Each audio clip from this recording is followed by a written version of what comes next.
present the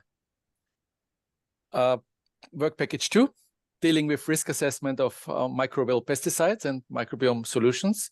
Can I have the next slide, please? Yeah. So what is this work package about? Dimitris already mentioned. So we are dealing with microbial solutions.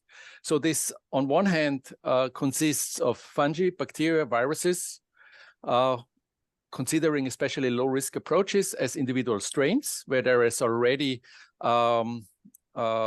documents and guidance available, more clear ones. And then we are also talking about upcoming microbial solutions, consortia of phages, protists. Laura, can you please change to presentation mode so that it's a little bit more clear? Actually, I was, so I don't understand why, because it was on my screen, but not in the presentation. Okay, so let me check.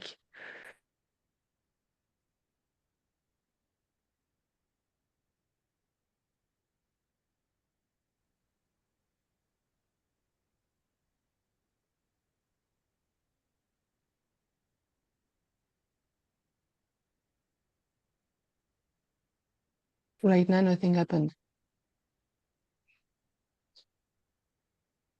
You still see the on a different, okay.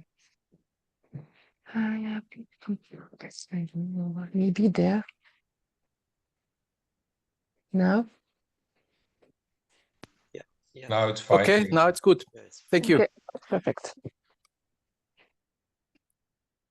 So, yeah, where was I? Yes, about the different microbial solutions, upcoming ones and existing ones. And for the approved microbial solutions, there is a data requirement scheme. And when we look at those microbial solutions which are already existing as low-risk substances, there are a handful, but there are more registered as not low-risk substances, but that doesn't mean that they are really low risk. According to the current definition, this is more an historical observation, and any upcoming novel microbial ingredient might fall under low risk, even from those species which are on the right-hand side. Next slide, please.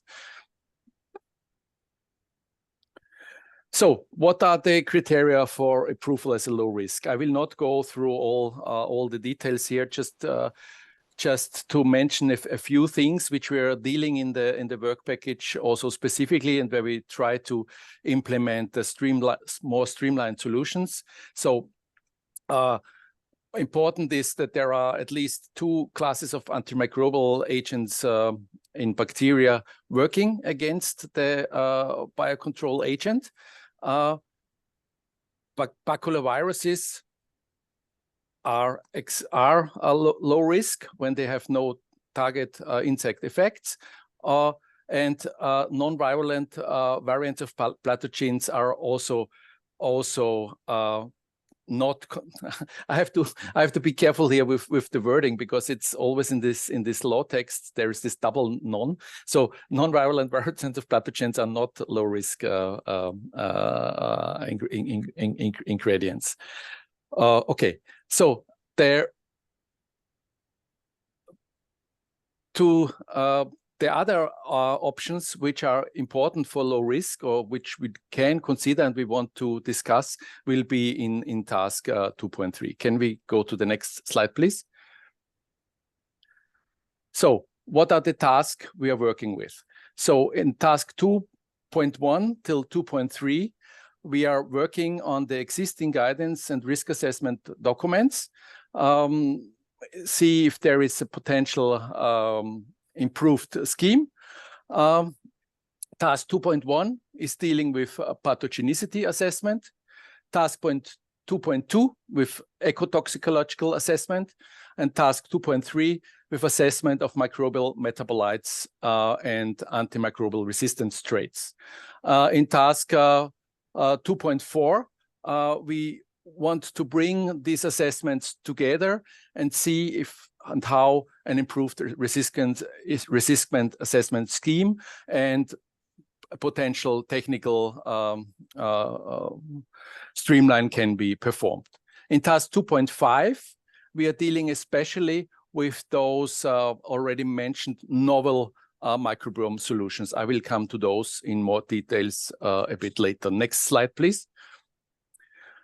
So, task 2.1, the development of guidance for assessing the pathogenicity, effectivity of microbial pesticides to human and mammals. The leader is Konstantinos Papaginatis, sorry if I pronounced it wrong, from the University of Thessaly. And the scope of this task is to develop a guidance for assessing pathogenicity of microbial pesticides to human and mammals. So next slide, please. So, of course, relevant knowledge and information literature is important in this task. Also, the information on the origin and natural occurrence of the microorganism might be interesting. But what is probably of most interest, next slide, please,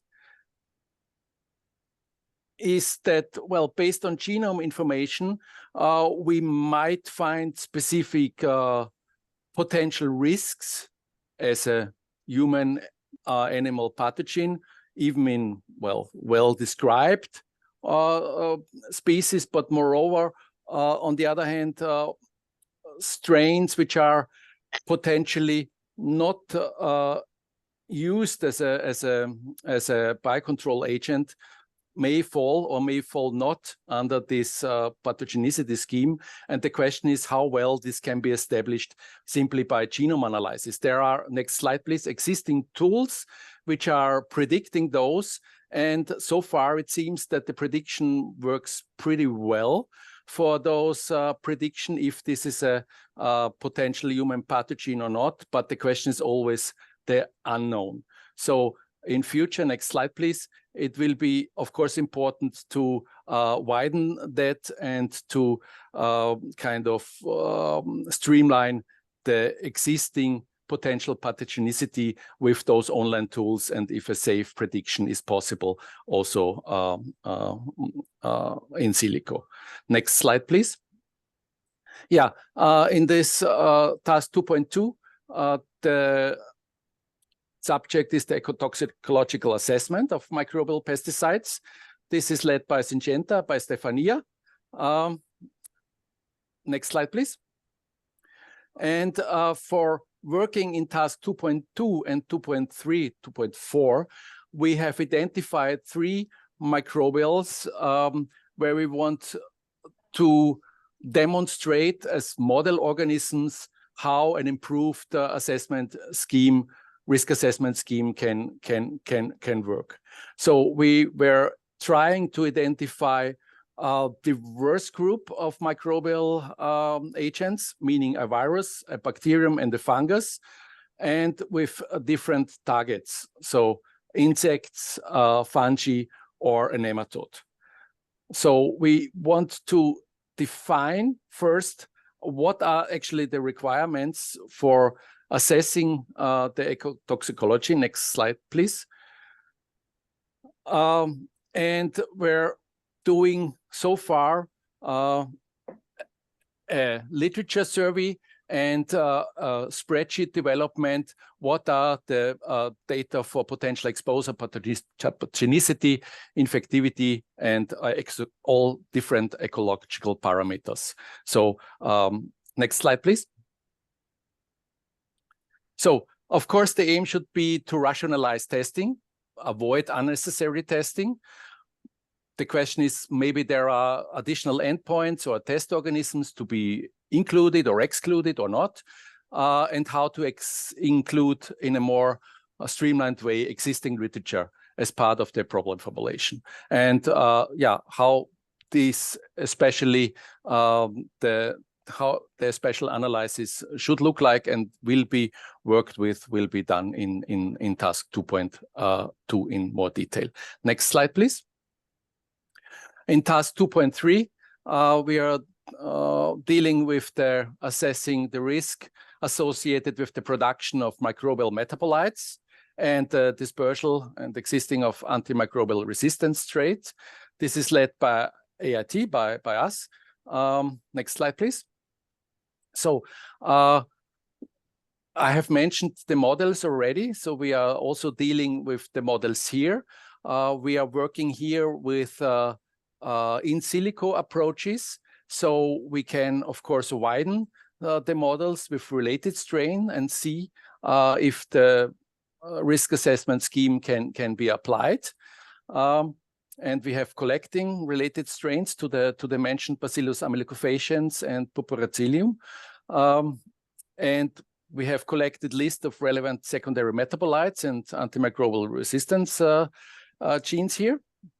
And the aim is, if it's possible, to develop or integrate a more user-friendly pipeline, implement tools for amplification of guidelines for low-risk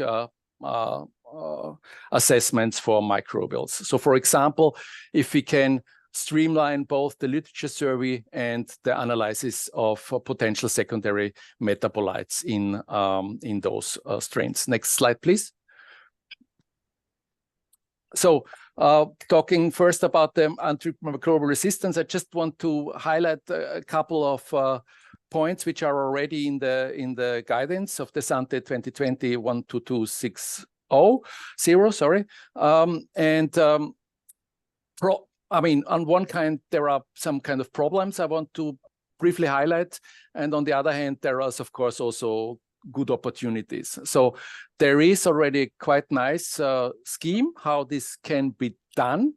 However, the problems are that that up-to-date created international databases which are required, for example, to define antimicrobial resistance are not always as up-to-date, and they are not necessarily user-friendly and not necessarily easy to implement.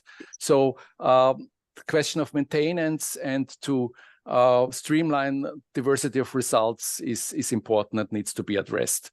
The same, and especially even more, is for mobile genetic elements.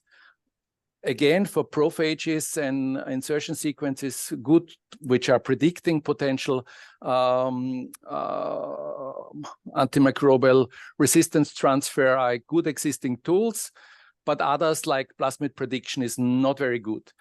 In future, better assemblies will help here, but also the question is, what is if there is not, I mean, depending on the outcome, a certain guideline is required. And general problem is, of course, for all the antimicrobial resistance and also for the human and animal pathogenicity, that they are largely derived from Enterobacteriaceae. So, for example, working with Bacillus is sometimes not as straightforward as you might think, because the databases are not always reflecting that. Next slide, please. Yeah, for the secondary metabolite, there is a stepwise approach which looks quite complicated at the beginning, and which is also probably not so straightforward as it probably is intended. But if one does that carefully, and if the background knowledge of the organisms, for example, in Bacillus, is well established, I think we can also here make a clearly streamlined tool. Next slide, please. Yeah, just briefly mentioning that we are started to work here in this task with Bacillus ameliocofaciens, where we have already quite some secondary metabolites collected, and also the underlying database, and the same for Puporacillium. But I'm aware that in the fungal strains, this is much more complex to be incorporated in this tool. Next slide, please. Yeah, very briefly about task 2.4, where we are talking about the new risk assessment solutions for microbial pesticides, which is led by INIA, by Jose Luis Prados. Next slide, please. I'm sorry, I forgot. Yeah. So, as I already mentioned, it is very important that we have these model strains. I wanted to highlight them again. Task 2.4 brings together the results from task 2.1, task 2.2, and task 2.3. Next slide, please.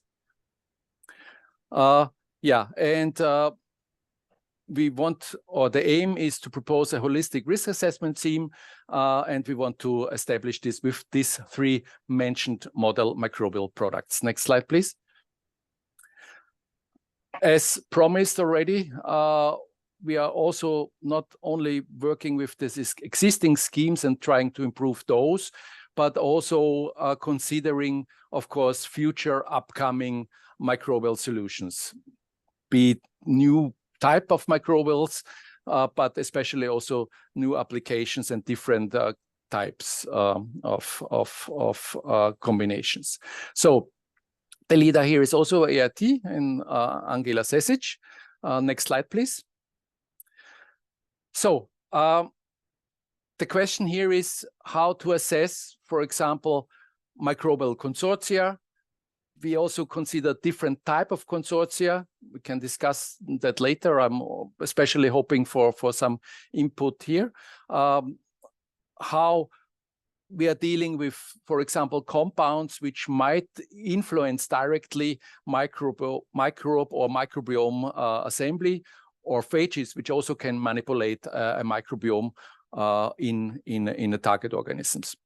Of course, the usual aspects like pathogenicity and ecotoxicological assessment is need to be addressed. Next slide, please. So we have been collecting the potential upcoming solution. So be it microbial consortia, these might be either low or high complexity. They might be designed on a bit different principles. What do we mean with high or low complexity? So it could be either a different strain of the same species, or it could be completely different species and genera. I know and I'm aware that this is very complex in terms of not only risk assessment, but also registration. Soil translocation is more of an academic interest, not so much relevant here. Microbiome modulation is an interesting aspect. Probably this needs a little bit more time, but of course there are certain interesting aspects, how certain compounds might shape colonization by a certain group of organisms.